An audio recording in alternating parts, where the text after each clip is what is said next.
লিচু বাগানে যে চুরি করে অনেক অনেক লিচু পেড়ে শাকচুন্নির মতো গাছে ওঠে পা দোলাতে দোলাতে লিচু খাওয়ার মজাটাই আলাদা, তাই না?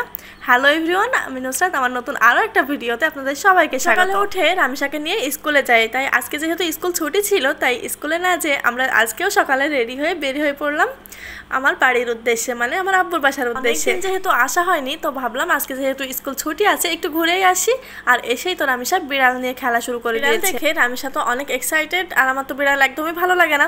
আর এদিকে বিড়ালগুলো খাচ্ছিল, তো আমি একটু ভিডিও নিয়ে রাখলাম। আর তারপর বিকেলবেলায় ভাবলাম সবাই মিলে লিচু বাগান থেকে লিচু খেয়ে আসি। অনেকদিন পর যেহেতু আসলাম, আবার কবে আসা হবে তার তো ঠিক নেই, তাই যেহেতু এসছি তো বাগান থেকে একটু ঘুরেই আসি।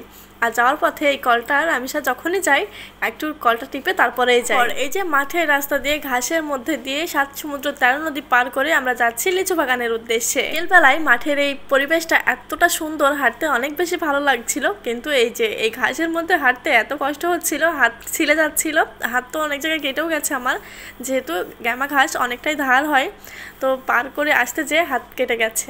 আর এই যে ধানের মধ্যে ভিডিও করতে অনেক বেশি ভালো লাগছিল।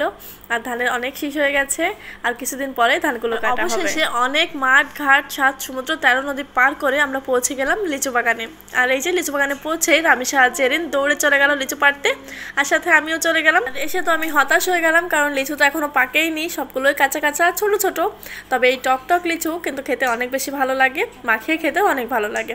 তাই বেছে বেছে যেগুলো একটু লাল হয়েছে সেগুলো পেড়ে পেড়ে আমরা খাচ্ছিলাম। চুরি করে লিচু পেড়ে খেতে কিন্তু বেশ ভালোই লাগে। আর আমরা তো সব গাছগুলো খুঁজে খুঁজে দেখছিলাম কোন গাছে বেশি পাকা আছে, আর যেগুলোই পাকা আছে একটু লাল লাল হয়েছে সেগুলোই বেছে বেছে পাড়ছিলাম আর খাচ্ছিলাম।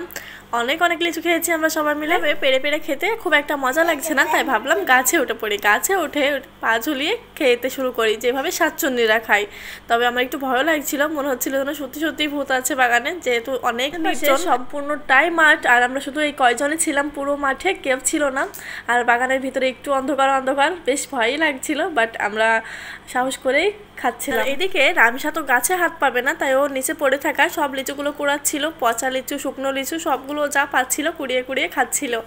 আর সাথে আমি একটু উপরে গাছে উঠেও লিচু খাচ্ছিলাম। হয়েছে লিচু খাওয়া, এবার ভাবলাম একটু আম গাছের দিকে যাই। আর আম গাছের দিকে গেলাম আম ভর্তা করে খাওয়ার জন্য, আম পেড়ে আম ভর্তা করে খাবো। গাছের তলায় যেতেই মনটা তো খুশি হয়ে গেল, দেখলাম সামনে একটা মোটা আম আছে, তো ওই আমটাই পেড়ে নিলাম। আম পাড়ার সময় অনেক সাবধানে পাড়তে হয়, আর একটু হলে আমার মুখে আঠা ছিটে পড়তো, আর মুখে আঠা পড়লেই তো ঘা হয়ে যাবে। এখনকার আমে লঙ্কা আর লবণ দিয়ে আমটা ভর্তা করে খেতে অনেক বেশি মজা লাগবে।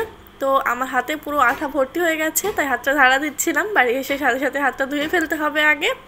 তো আম লিচু সব কিছুই পাড়া শেষ। তো যাওয়ার সময় দেখলাম একটা ডালে অনেকগুলো লাল লাল লিচু আছে, ভাবলাম পুরো ডালটাই ভেঙে নিই। বাগান থেকে বের হয়ে আসছিলাম, আসার পথে আমার মেজো বোন আরও কয়েকটা লাল লাল লিচু ছিঁড়ে নিল, আর আমি শত নিচে পড়ে থাকা লিচুগুলো আবারও কুড়াচ্ছিল, তাই আমার লিচুগুলোই ওকে দিয়ে দিলাম। আম লিচু সব কিছু খাওয়া শেষ করে বেঁধে নিয়ে আমরা বাড়ির উদ্দেশ্যে আবারও রওনা দিলাম।